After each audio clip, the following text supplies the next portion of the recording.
Bonjour les cinquièmes, aujourd'hui on s'intéresse à la correction des exercices. Alors thème, énergie, chapitre 3.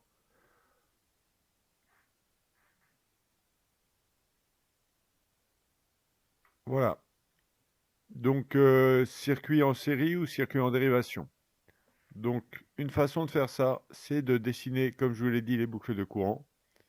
Donc une seule possibilité, le générateur étant là, une seule possibilité de boucle de courant, c'est un circuit en série. J'ai dû faire une légende, voilà, circuit série. Ici, le générateur est là, deux solutions, ici et ici. Circuit en dérivation, deux boucles de dérivation. Chaque récepteur est dans une boucle. Encore un circuit dérivation, c'est par exemple le type de circuit que vous retrouvez dans votre maison, quoiqu'il n'y a pas les interrupteurs ici. Donc circuit dérivation avec trois boucles et un circuit en série. L'exercice 19, on veut réaliser le montage correspondant au schéma ci-dessous. Il vous demandait de dresser la liste du matériel. Donc moi, ce que je vois, c'est une pile, un interrupteur, mais physiquement, pas un interrupteur, on fait juste, on touche ou on arrête de toucher avec les fils. Un moteur et deux lampes, et ici, il me faudra un fil, deux fils, trois fils, quatre fils, et avec leur tour ici, cinquième fil, sixième fil. Et voyez que la lampe se met en dérivation. On part d'un côté d'une lampe et on se retrouve de l'autre côté du moteur. Voilà, un côté d'une lampe et l'autre côté du moteur. Là, ils ont mis une petite hélice sur le moteur, mais c'est la définition la plus simple du moteur, c'est ça tourne. Donc, vous pouvez mettre une hélice sur l'axe si vous voulez. Voilà. Alors, parmi les circuits suivants, le 21, lequel pourrait causer un incendie? Bah, celui-là. Parce que j'ai une boucle de courant, certes, mais aucun récepteur. Ah non, je raconte une bêtise. Celui-là, c'est un circuit où il n'y a pas de courant. Enfin, c'est un circuit où en fait cette lampe n'existe pas. Tout simplement parce qu'elle est toujours court-circuitée par le fil de court-circuit. Donc ne la mettez pas, ça correspond à un circuit avec une lampe, une boucle simple en série avec une seule lampe.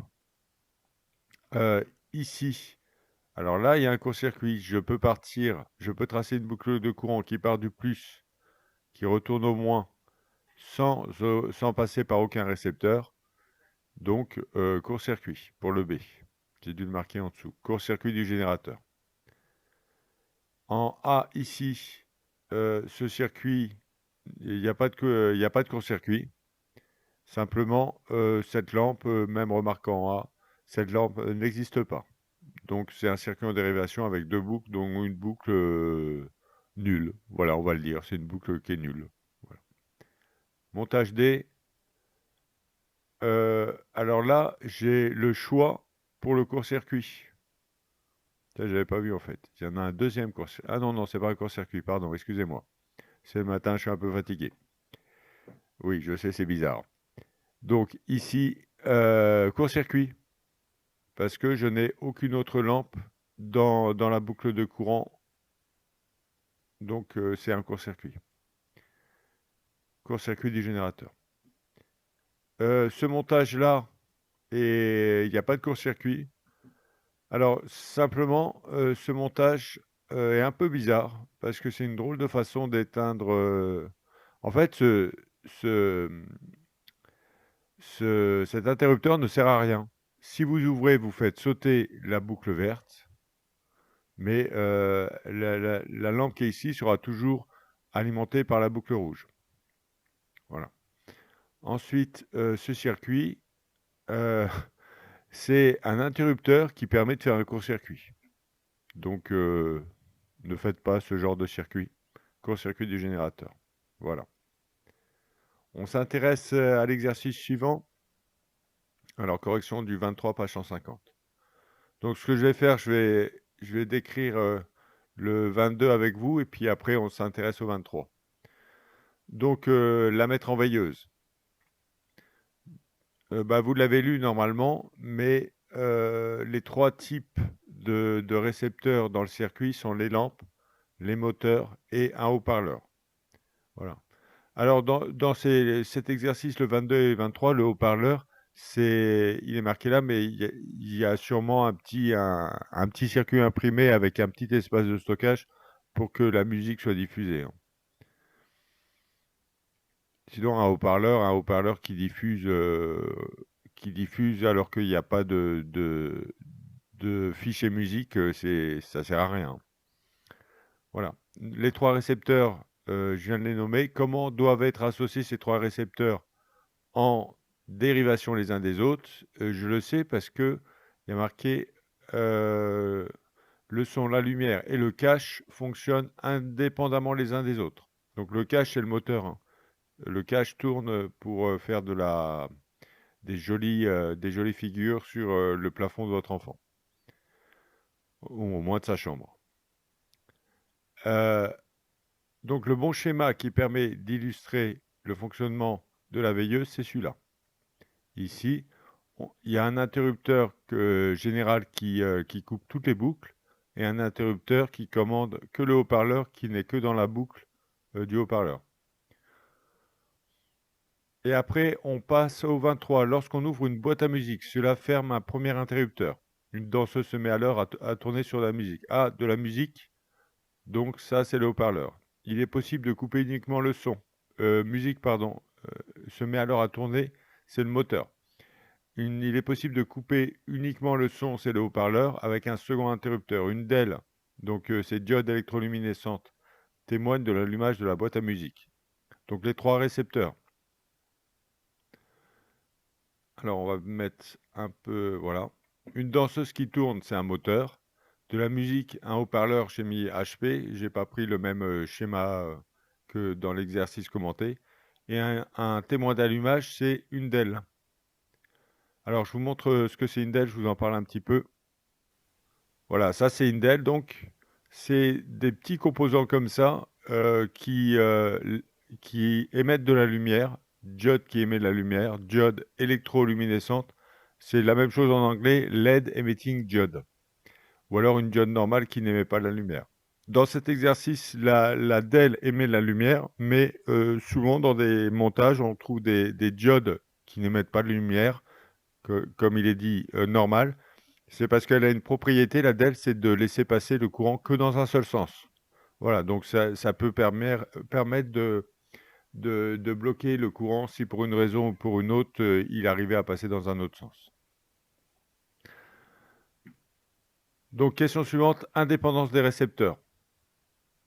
Donc, c'est un montage en dérivation. Voilà. Et puis, le haut-parleur avec son interrupteur. Un autre montage possible, donc, c'est celui-là. C'est-à-dire que, vu que vous voulez que le moteur et la DEL fonctionnent ensemble, de façon dépendante les uns des autres, on aurait pu penser qu'on les mette dans une même boucle de courant.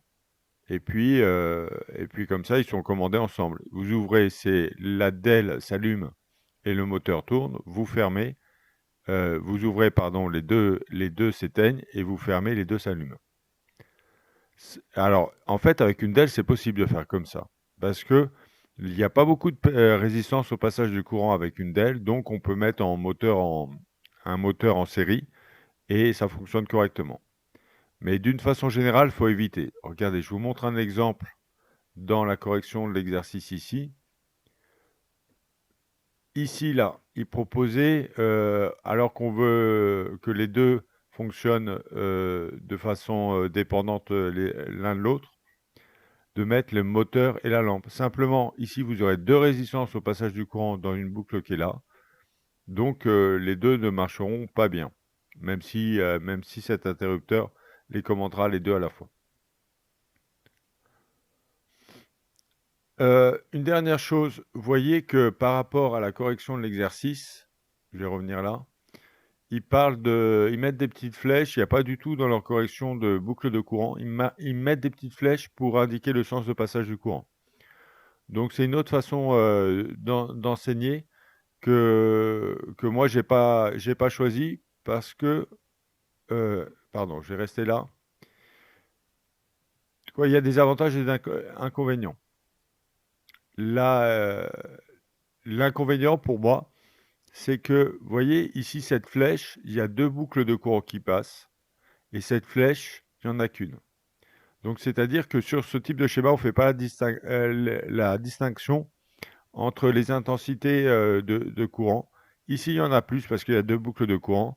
Ici, il y en a moins que là parce qu'il y en a qu'une seule. Donc je préfère les boucles de courant parce qu'on commence déjà à parler de l'intensité du courant et ça sera plus facile, en 4e, pour, avec un ampèremètre qui mesure l'intensité du courant, de donner une valeur a priori. L'inconvénient, c'est qu'on ne connaît pas le sens. Alors pour une lampe, peu importe de ne pas connaître le sens, du courant, mais pour un moteur, vous le savez, si vous faites rentrer le courant dans un sens, le moteur tournera dans un sens et si vous le faites rentrer dans l'autre sens, c'est-à-dire par exemple vous inversez la pile, le moteur tournera dans l'autre sens. Donc c'est important, dans ce cas-là, vous voyez sur une voiture, un moteur qui tourne dans un sens ou dans un autre, c'est une voiture qui avance ou qui recule, hein. Donc voilà, l'inconvénient, c'est qu'on ne connaît pas le sens du courant. Bon, j'espère que ça vous a convenu cette correction et puis je vous revois plus tard pour, s'organiser pour la rentrée. Allez, bonnes vacances.